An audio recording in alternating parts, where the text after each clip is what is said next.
myself P. Ranganayaklu, Assistant Professor of Commerce, Government First Aid College for Women, Tumakuru. ನಾನಿಲ್ಲಿ flexible budget ಮೇಲೆ ಕೆಲವು problems ಮತ್ತು ಸೊಲ್ಯೂಷನ್ಸನ್ನು ready ಮಾಡಿದ್ದೀನಿ.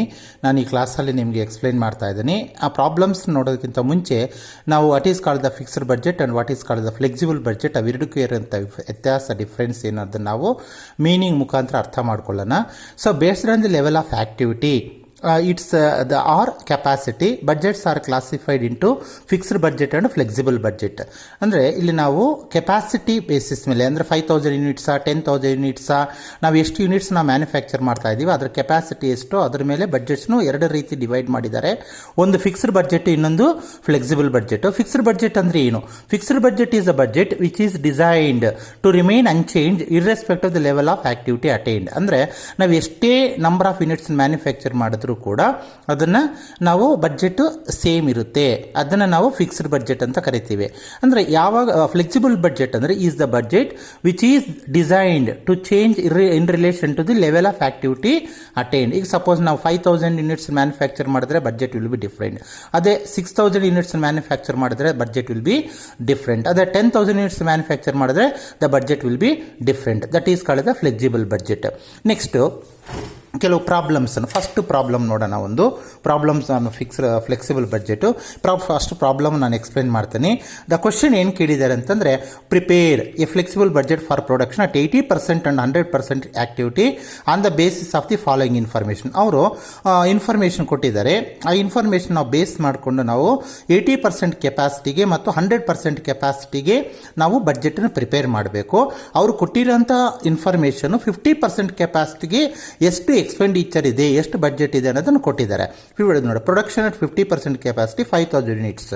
Next raw materials ₹80 per unit, direct labour ₹50 per unit, direct expenses ₹15 per unit, factory expenses ₹50,000.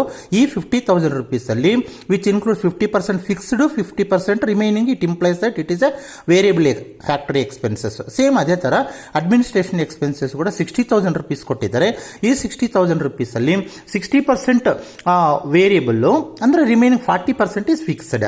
Then ನಾವು ಇದನ್ನಲ್ಲಿ ನಾವು ಕೆಲವು important points ನಾವು ಅರ್ಥ ಮಾಡ್ಕೋಬೇಕು ಈ ಫ್ಲೆಕ್ಸಿಬಲ್ ಬಡ್ಜೆಟಲ್ಲಿ. ನಂಬರ್ 1 ಏನಪ್ಪ ಅಂತಂದರೆ, total fixed cost for each level remains unchanged. ನೀವು ಫಿಕ್ಸ್ಡ್ ಕಾಸ್ಟ್ ಏನಿರುತ್ತೋ ಅದನ್ನು 5000 ಮ್ಯಾನುಫ್ಯಾಕ್ಚರ್ ಮಾಡಿದ್ರು, 6000 ಮ್ಯಾನುಫ್ಯಾಕ್ಚರ್ ಮಾಡಿದ್ರು, 10,000 ಮ್ಯಾನುಫ್ಯಾಕ್ಚರ್ ಮಾಡಿದ್ರು ಸೇಮ್ ಅಮೌಂಟ್ ಇರುತ್ತೆ. ಎರಡನೇದು, per unit fixed cost decreases when level of output increases and vice ವರ್ಸ. ಈ ಫಿಕ್ಸ್ಡ್ ಕಾಸ್ಟ್ ಅನ್ನೋದನ್ನು ಜಾಸ್ತಿ ನಾವು ಜಾಸ್ತಿ ಮ್ಯಾನುಫ್ಯಾಕ್ಚರ್ ಮಾಡಿದ್ರೆ ಎಕ್ಸ್ಪೆಂಡಿಚರ್ ಕಡಿಮೆ ಆಗುತ್ತೆ, ಕಡಿಮೆ ಮ್ಯಾನುಫ್ಯಾಕ್ಚರ್ ಮಾಡಿದ್ರೆ ಎಕ್ಸ್ಪೆಂಡಿಚರ್ ಜಾಸ್ತಿ ಆಗುತ್ತೆ.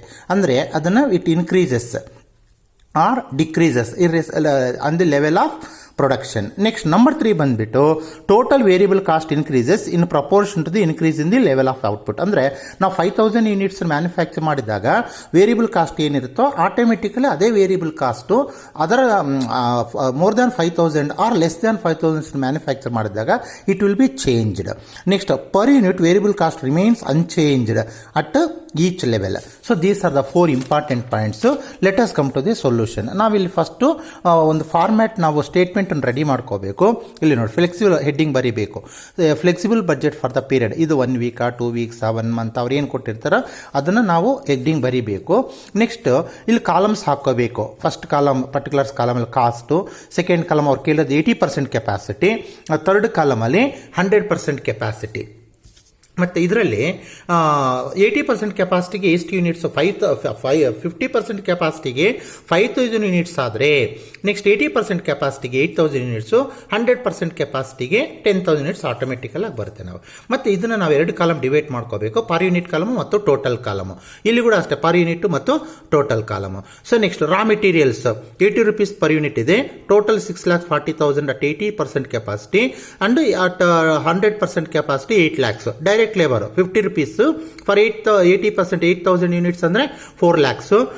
ಇದು ಬಂದ್ಬಿಟ್ಟು 10,000 ಯೂನಿಟ್ಸ್ಗೆ ₹5 lakh ಆಗುತ್ತೆ. ಡೈರೆಕ್ಟ್ ಎಕ್ಸ್ಪೆನ್ಸಸ್ ₹15 ಪರ್ ಯೂನಿಟ್, 8,000ಗೆ 1,20,000 ಆಗುತ್ತೆ. ಇದು 1,50,000 ಫಾರ್ 10,000 ಯೂನಿಟ್ಸ್. ಇದನ್ನು ಟೋಟಲ್ ಪ್ರೈಮ್ ಕಾಸ್ಟ್. ನಾವು ಯಾಕಂದ್ರೆ ಈ ಪ್ರಾಬ್ಲಮ್ಸ್ ನಮಗೆ ಕಾಸ್ಟ್ ಶೀಟ್ ಮೆಥಡ್ ಅಲ್ಲಿ ಮಾಡಬೇಕು, ಅದಕ್ಕಾಗಿ ಪ್ರೈಮ್ ಕಾಸ್ಟ್ ಬರುತ್ತೆ. Next factory works cost calculate ಮಾಡಬೇಕು. ಅದಕ್ಕೆ ಫ್ಯಾಕ್ಟರಿ ಎಕ್ಸ್ಪೆನ್ಸಸ್ ಅವ್ರು ಕೊಟ್ಟಿರೋದು ವೇರಿಯಬಲ್ ಕೊಟ್ಟಿದ್ದಾರೆ ಮತ್ತು ಫಿಕ್ಸ್ಡ್ ಎರಡು ಕೊಟ್ಟಿದ್ದಾರೆ. ಅಂದರೆ ಇದು ಇಂಪ್ಲೈಡ್ ಇಲ್ಲಿ ಪ್ರಾಬ್ಲಮ್ ಅಲ್ಲಿ ಕೊಟ್ಟಿದ್ದಾರೆ ನೋಡಿ. 50% ಫಿಕ್ಸ್ಡ್ ಅಂದರೆ ರಿಮೈನಿಂಗ್ 50% ವೇರಿಯಬಲ್ ಇರುತ್ತೆ. 60% ಫಿಕ್ಸ್ಡ್ ಅಂದರೆ ರಿಮೈನಿಂಗ್ 40% ವೇರಿಯಬಲ್ ಇರುತ್ತೆ. ಅದಕ್ಕೆ ನಾವಿಲ್ಲಿ ಪ್ರಪೋರ್ಷನೇಟ್ ಆಗಿ ಕ್ಯಾಲ್ಕುಲೇಟ್ ಮಾಡ್ಕೋಬೇಕು. ಹೇಗೆ ಪ್ರಪೋರ್ಷನೇಟ್ ಅಂತಂದರೆ 5000 ಯೂನಿಟ್ಸ್ಗೆ 25,000 ಫಿಕ್ಸ್ಡ್ ಆದರೆ ನಮ್ಗೆ ಇಲ್ಲಿ 8,000 ಯೂನಿಟ್ಸ್ ಕ್ಯಾಲ್ಕುಲೇಟ್ ಮಾಡಿದ್ರೆ ಪ್ರಪೋರ್ಷನೇಟ್ ಆಗಿ ನಮಗೆ 40,000 ರುಪೀಸ್ ಬರುತ್ತೆ. ಸೇಮ್ ಅದೇ ಥರ 100%ಗೆ 10,000 ಯೂನಿಟ್ಸ್ಗೆ 50,000 ರುಪೀಸ್ ಬರುತ್ತೆ. ಯಾವುದು ವೇರಿಯಬಲ್ ಫ್ಯಾಕ್ಟರಿ ಎಕ್ಸ್ಪೆನ್ಸಸ್. ಅವಾಗ ರಿಮೈನಿಂಗ್ ಫಿಕ್ಸ್ಡ್ ಏನಿರುತ್ತೆ 25,000. ನಾವು ಪರ್ ಯೂನಿಟ್ ಕ್ಯಾಲ್ಕುಲೇಟ್ ಮಾಡೋದಾದ್ರೆ 40,000 ಟೋಟಲ್ ಎಕ್ಸ್ಪೆಂಡಿಚರ್ ಇದ್ರೆ ಈ 40,000 ಎಷ್ಟು ಯೂನಿಟ್ಸ್ಗೆ ಫಾರ್ 8,000 ಅಂದರೆ ಪರ್ ಯೂನಿಟ್ 5 ರುಪೀಸ್ ಬರುತ್ತೆ. ಅದೇ ಇಲ್ಲಿ 50,000 total amount per 10,000 units for unit 5 rupees ಬರುತ್ತೆ. ಸೇಮ್ ಅದೇ ಥರ ಫಿಕ್ಸ್ಡ್ ಅಷ್ಟೇ 25,000 ಇದೆ. ಯಾಕಂದ್ರೆ ಅಲ್ಲಿ 50,000 ಅಲ್ಲಿ 25,000 ಫಿಕ್ಸ್ಡ್ ಅಂದರೆ ರಿಮೈನಿಂಗ್ 25,000 ವೇರಿಯಬಲ್ ಅಂತ ಅದರ್ಥ. 25,000 ರುಪೀಸ್ ಫಾರ್ 8,000 ಯೂನಿಟ್ಸ್ ಆದರೆ ಪರ್ ಯೂನಿಟ್ ಎಷ್ಟು 3 ರೂಪೀಸ್ 125 ಬರುತ್ತೆ. ಸೇಮ್ ಅದೇ ಥರ 10,000 ಯೂನಿಟ್ಸ್ಗೆ 25,000 ಆದರೆ ಪರ್ ಯೂನಿಟ್ ಬಂದುಬಿಟ್ಟು 2 ರೂಪೀಸ್ 50 ಪೈಸೆ ಬರುತ್ತೆ. That is called as a fixed. ಇದು ಟೋಟಲ್ ವರ್ಕ್ಸ್ ಕಾಸ್ಟ್ ಬರುತ್ತೆ. ನೆಕ್ಸ್ಟ್ ಅಡ್ಮಿನಿಸ್ಟ್ರೇಷನ್ ಎಕ್ಸ್ಪೆನ್ಸಸ್ ಕೂಡ ಸೇಮ್ ನಾವು ಹೀಗೆ ಪ್ರಪೋರ್ಷನೇಟ್ ಆಗಿ ಹೇಗೆ ಮಾಡ್ಕೊಂಡಿದ್ವೋ ಸೇಮ್ ಅದೇ ಥರನೇ ನಮಗೆ 5,000 ರುಪೀಸ್ 60,000 ರುಪೀಸ್ ಇದು ಟೋಟಲ್. ಅದರಲ್ಲಿ 60% ಫಿಕ್ಸ್ಡ್ ಅಂತಂದರೆ 36,000 ರುಪೀಸ್ ಬರುತ್ತೆ. ದಟ್ ಈಸ್ ರಿಮೈನಿಂಗ್ ವೇರಿಯಬಲ್ ಅಲ್ವಾ. ಅದಕ್ಕಾಗಿ ನಾವು 5,000 ಯೂನಿಟ್ಸ್ಗೆ ನಮಗೆ 36,000 ರುಪೀಸ್ ಆದರೆ ದೆನ್ ಫಾರ್ 8,000 ಯೂನಿಟ್ಸ್ಗೆ ಎಷ್ಟು ಅಂತಂದರೆ 57,600 ಬರುತ್ತೆ. ಇಲ್ಲಿ ನಮಗೆ 72,000 ರುಪೀಸ್ ಬರುತ್ತೆ.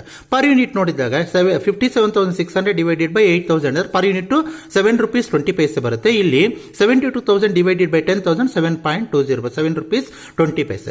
ಸೇಮ್ ಫಿಕ್ಸ್ಡ್ ಕಾಸ್ಟ್ ಅಷ್ಟೇ 24,000 ಇದೆ ಟೋಟಲು. ಯಾಕೆ ಅಂತಂದರೆ 5,000 ಇಷ್ಟ ಆದರೆ ಫಿಕ್ಸ್ಡ್ ಎಷ್ಟು ಅಂತಂದರೆ ಅಲ್ಲಿ 24,000 ಇದೆ. 24,000 ಡಿವೈಡೆಡ್ ಬೈ 8,000 ರುಪೀಸ್ ಅಂತಂದರೆ 8,000 ಯೂನಿಟ್ಸ್ ಅಂತಂದರೆ ಪರ್ ಯೂನಿಟು 3 ರೂಪೀಸ್ ಬರುತ್ತೆ. ಸೇಮ್ ಇದು ಅಷ್ಟೇ 24,000 ಫಿಕ್ಸ್ಡ್ ಇದೆ. ಫಾರ್ ಟೋಟಲ್ 10,000 ಯೂನಿಟ್ಸ್ಗೆ ಪರ್ ಯೂನಿಟ್ 2 ರೂಪೀಸ್ 40 ಪೈಸೆ ಬರುತ್ತೆ. ಅಲ್ಲಿಗೆ ಟೋಟಲ್ ಕಾಸ್ಟ್ ಬಂದುಬಿಟ್ಟು ನಮಗೆ which includes that is administration expenses, factory expenses and the total direct expenditure prime cost.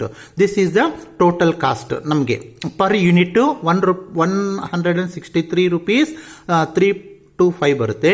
Total amount ಬಂದ್ಬಿಟ್ಟು 13,06,600 ರುಪೀಸ್ ಬರುತ್ತೆ.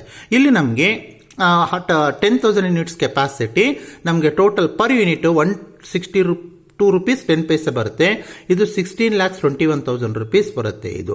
So this is the solution for this problem. ಇದು ಎರಡೂ ಕೂಡ ಅವ್ರು ಕಂಬೈಂಡ್ ಆಗಿ ಕೊಟ್ಟಿದ್ದಾಗ ಪ್ರಪೋರ್ಷನೇಟ್ ಆಗಿ ನಾವು ಕ್ಯಾಲ್ಕುಲೇಟ್ ಮಾಡ್ಕೋಬೇಕು. ಫಸ್ಟ್ 5,000 ಯೂನಿಟ್ಸ್ಗೆ ಇಷ್ಟ ಆದರೆ ನಾವು ಕ್ಯಾಲ್ಕುಲೇಟ್ ಮಾಡ್ತಾರೆ 8,000 ಯೂನಿಟ್ಸ್ಗೆ ಎಷ್ಟು 10,000 ಯೂನಿಟ್ಸ್ಗೆ ಎಷ್ಟು ಅಂತ ನಾವು ಪ್ರಪೋರ್ಷನೇಟ್ ಆಗಿ ಕ್ಯಾಲ್ಕುಲೇಟ್ ಮಾಡಿಕೊಂಡ್ರೆ ಡಿವೈಡ್ ಮಾಡಿಕೊಂಡ್ರೆ ಫಿಕ್ಸ್ಡ್ ಮತ್ತು ವೇರಿಯಬಲು ನಮಗೆ ಇಲ್ಲಿ ಎರಡೂ ಕೂಡ ವೇರಿಯಬಲ್ ಮತ್ತು ಫಿಕ್ಸ್ಡ್ ಪ್ರಪೋರ್ಷನೇಟ್ ಆಗಿ ಬರುತ್ತೆ. Thank you.